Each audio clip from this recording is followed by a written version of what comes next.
একদা মেঘের আড়ালে লুকিয়ে ছিল এক মায়াবী জাদুকরী বন। এই বনে বাস করত একটি ছোট্ট পরী। তার নাম ছিল টুনি।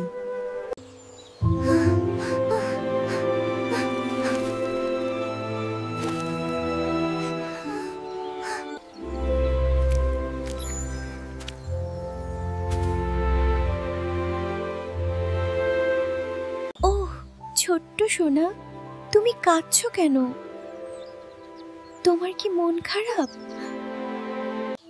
আমি আমার মায়ের কাছে যাওয়ার পথ হারিয়ে ফেলেছি। আমি বাড়ি যেতে চাই।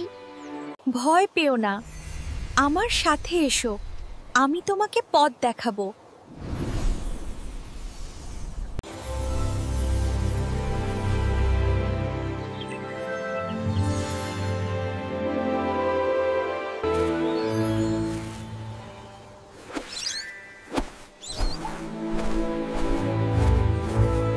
এবং তাই তার জাদুকরি আলো দিয়ে টুনি ছোট্ট পাখিটিকে তার মায়ের কাছে ফিরিয়ে নিয়ে গেল।